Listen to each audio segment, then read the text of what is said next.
Welcome to Vermont Artists and Authors, where we interview great storytellers and artists from the amazing Green Mountain State. I'm your host, Barney Smith of StoryComic.com. And we're excited to have with us the acclaimed and internationally celebrated author of Leadership Bites, Ian McCoog. Well, thank you, Barney. That was far too nice. And I guess if your book sells in other countries, therefore you are internationally acclaimed, I suppose. So, as of this recording, this is being recorded on January 28th, and this is technically the release day of Leadership Bites. Yeah, today is the day. We've gone through the gauntlet of pre-orders and all of the marketing that goes into a release day. And yeah, I had a lot of nice messages saying happy book birthday. So yeah, today has been a big day. I'd like to say celebrated more, but I went to work and I came home, and talking to you is the big celebration. Wait, see, there you go. See, it's a good bookend here. It's a bookend. See, this is great to actually have go to work, be on a podcast. You're able to get your books in. And so let's jump right in, Ian, and just kind of like talk about your inspiration. So what inspired you to write Leadership Bites? So I always knew I wanted to write a book, and I wasn't exactly sure what it would be. I did some creative writing over the past few years, just kind of as practice and just kind of, playing around. And ultimately, what I fell on was this course that I teach at the medical school where I work, which is on leadership. So we help aspiring physicians get comfortable leading teams and collaborating with other people. And the way that a colleague and I do that is we picked 5 leadership theories, and we just did a quick little video cast. So the students watch the video cast on the leadership theories, and then we have them write reflections. And I realized after reading the students' reflections and thinking about, having to choose 5 out of the multiple that I like, that maybe this is my book, in part because there were a lot of leadership theories that I want to get out there and I wanted to talk about, but more so because I was realizing that storytelling and the notion that we are our stories is something that is intriguing to me, and I thought others would want to read. So even though this book says Leadership Bites, it is a theory. It is a theory of leadership book. So if you're interested in leadership, absolutely pick it up. But it's a collection of short stories as well, and they really span, art, education, music, psychology, some of my own experiences of others, and I'm really happy with how it came.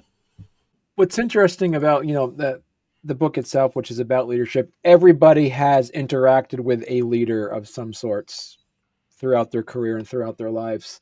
Can you talk a little bit about your own personal experiences and how that kind of influenced your own views on leadership? Sure. I come at it really from an academic sense. So I do have a doctorate in educational leadership. A lot of that dealt with organizational management, leading a college and a university, leading a K-12 environment. I was a teacher for 13 years before I went back to school and landed as a professor at the medical school. And really, I came to medicine without much of a medical background. Well, any, actually. My mom was a nurse. That was about as much as I had. And I kind of thought, well, what do they want me for? I'm not exactly sure why they, chose me to interview and why they decided to hire me. And what I realized was that medicine really is obviously a science, obviously bedside manner, something that's very important.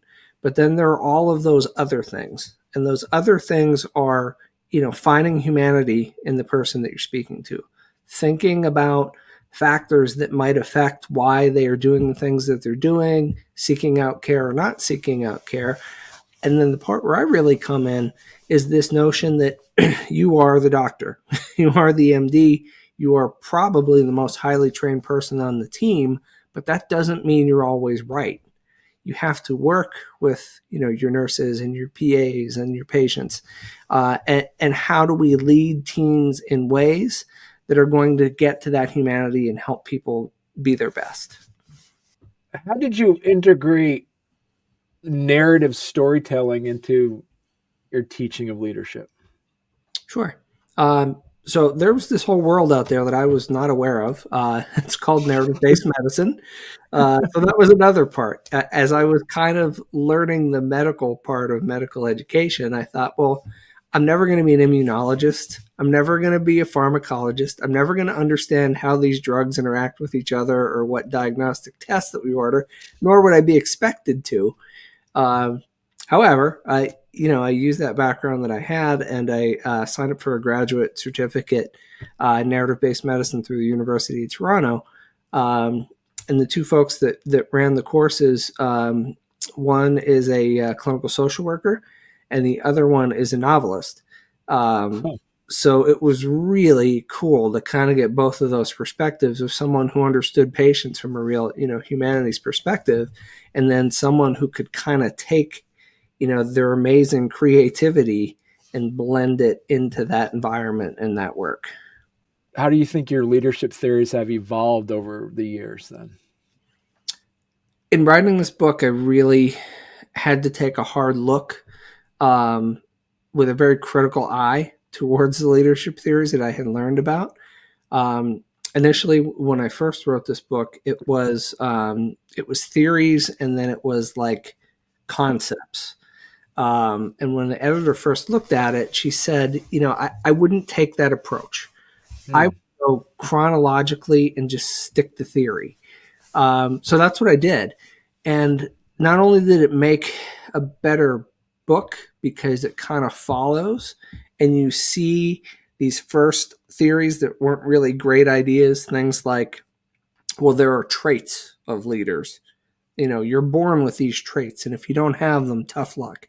Hmm. And then we moved into kind of like behaviorism from a psychology perspective. Well, there are behaviors of people who make good leaders. How do we identify and foster those behaviors?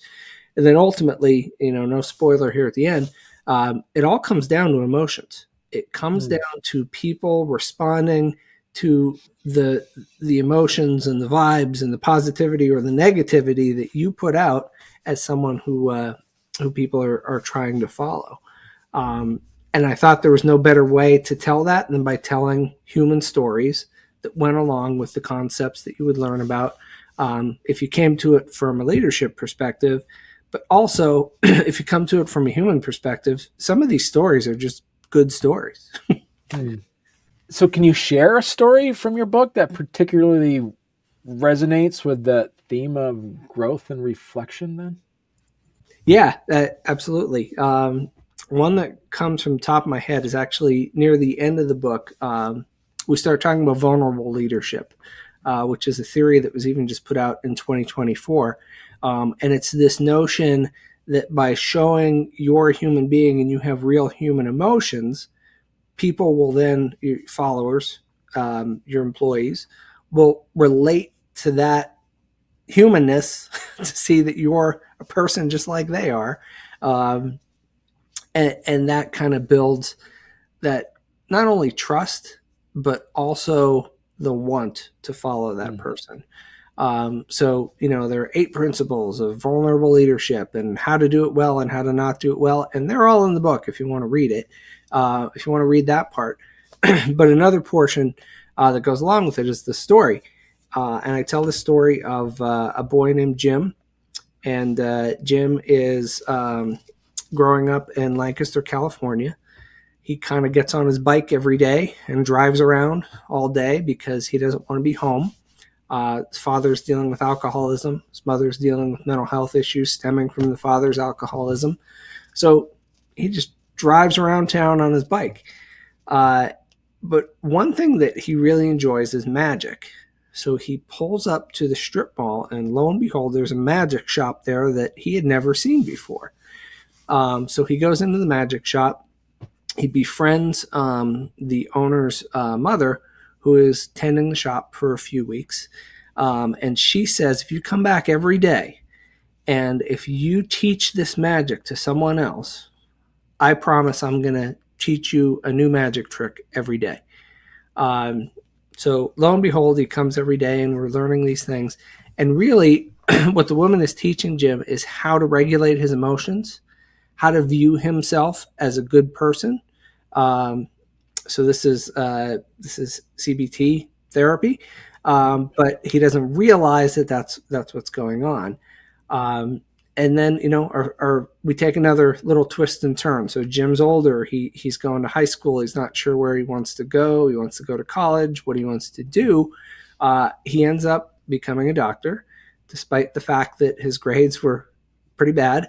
And bad enough that his university committee didn't want to write him a letter of recommendation because they said it would be a waste of time. He got accepted to one medical school, did exceptionally well, became a very successful surgeon, and then repaid that medical school by endowing the dean's position. It was at Tulane right after Hurricane Katrina. So I tell this story, and it's a great story, and it's a true story. This is Dr. James Doty, who's an amazing guy. And then we kind of flip it at the end, and then I enter. And I enter at a conference in 2019 where Dr. Doty is giving a talk, and he stops, and he chokes up. And he has to kind of take a deep breath and compose himself. And I thought to myself, like, man, we are hanging on this guy's every word, and he cares about this so much that, he's going to shed a tear, like, during this talk, because he realizes how important this is and how important the work is that he does. And I had never seen that before. I was honestly taken aback, thinking, like, man. But when he talks about it, when he comes back and kind of talks about, I'm sorry about that, he says that after one speaking engagement, a psychiatrist came up to him and said, "Oh my gosh, you must be mortified. I can help you with that if you would like." Just kind of missing the point of, no, it's okay. Like, it's okay to be your true self, no matter what the setting is, because it draws people to you. They see you as genuine. They don't see you as fake. You become someone that they want to emulate and they want to follow, because you are so true to yourself and you care so much about whatever it is that you're talking about or trying to achieve. Well, hey there. If you're enjoying our podcast, don't forget to subscribe on YouTube or leave us a 5-star review on your favorite podcast platform. Your support means the world to us and helps us keep this show going. We love hearing from you, so any feedback is welcome. And thank you for being a part of our podcast family and for all your support. It truly means a lot to us. So how do you think leadership theories have evolved over the years then? One of the first leadership theories that was put out there in the 1880s is the misnomer of great man theory. And the theorist who put it out has a famous quote that goes something along the lines of, "History is nothing but the story of great men." So, George Washington and Shakespeare and Napoleon, like, that's all leadership is. So not only is that incredibly sexist by today's standards, it's also completely false. But you have to start somewhere. And the story I kind of pair with that is the same thing of maybe our science isn't so scientific when we start. And we have to see how things evolve, and we have to get better little by little.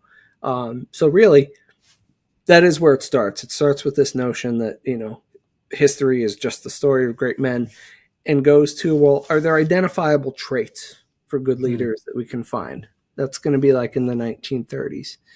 And then we have all the Cold War theories of, like, well, how do we get people to do the things that we want them to do? So we kind of jump into behaviorist psychology.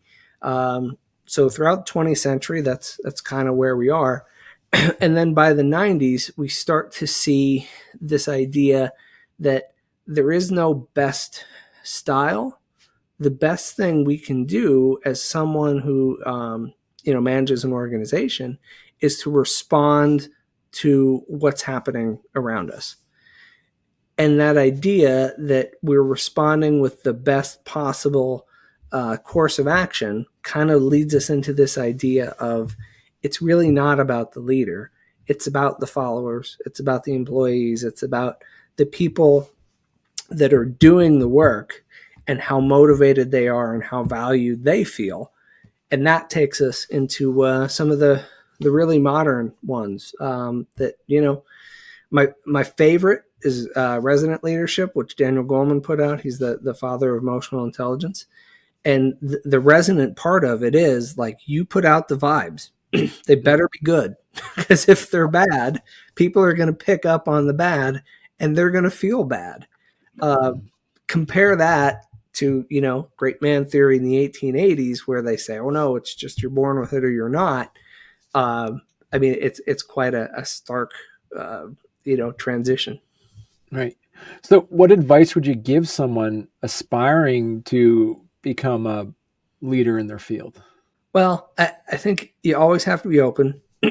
You have to be true to yourself. You have to realize that there's that notion of fake it till you make it. But you're not genuine if you're just trying to fake it to get people to, to follow along, to do the things that you want them to do in a positive manner. To me, leadership is exerting influence and to create positivity. I mean, those are the two portions of it for me.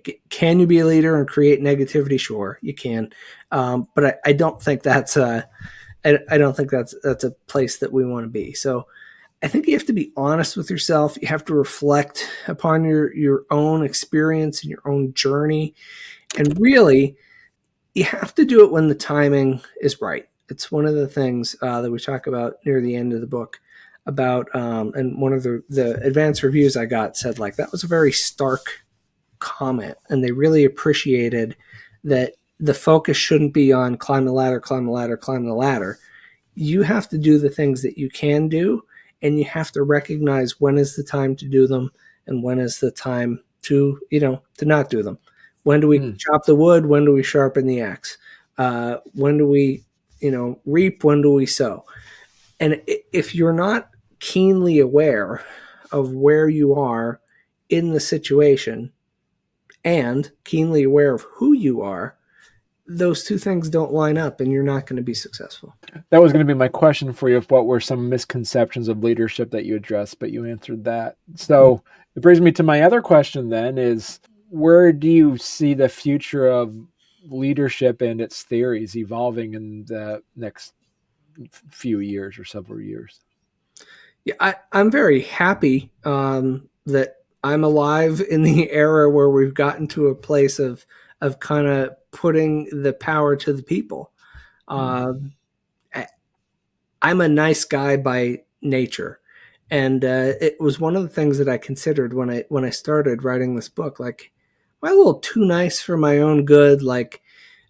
But I feel like maybe we've just gotten to a place now where if the focus isn't on me, if the focus is on the people that I serve, then they're going to be more productive because they are a collection of people. I'm just one person. I'm not here to stroke my ego. I'm not here to feel powerful. I'm here to help everybody else get the best out of themselves because that's what's going to be best for the organization. And when I say organization, I mean, really, this can be anything. I think this book oftentimes gets classified as business. And, sometimes business leaders want to say like, hey, would you come talk to us? And, I'll talk to anybody. But it's really not about competition and conflict and making money. It's about helping people be their best so that whatever organization it is that you're running, it can be a business, it can be a nonprofit, it can be a higher education school, it could be a Cub Scout troop or a sewing circle. It's helping people be their best to do the best for the group. Do you have any other future projects or books that focus on the field of leadership now?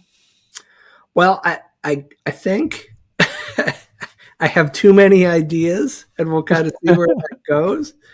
The big thing I've been working on for the past few years is at my school, we have an oral history project where we interview retired healthcare practitioners. and it's incredible. I just am kind of the glue that facilitates the conversation between the medical student and the retired physician or nurse practitioner, whoever it is.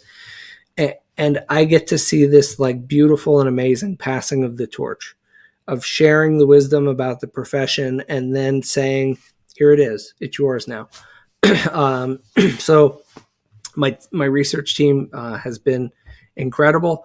We're in the last year data collection for that, and my research mentee, Jordan Salvato, you can look him up. Jordan has to do something academic with it, but I've said to him I would love to do a nonfiction narrative from the research that we've done. So that's there.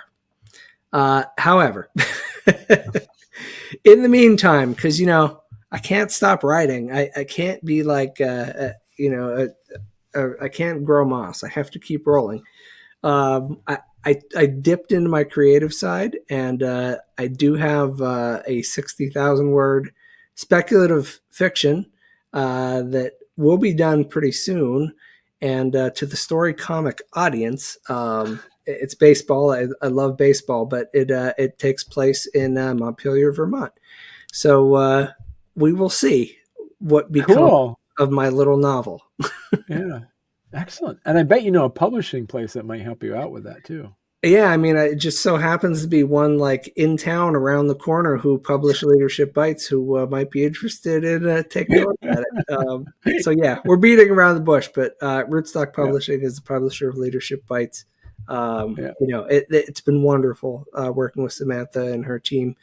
I really can't say enough.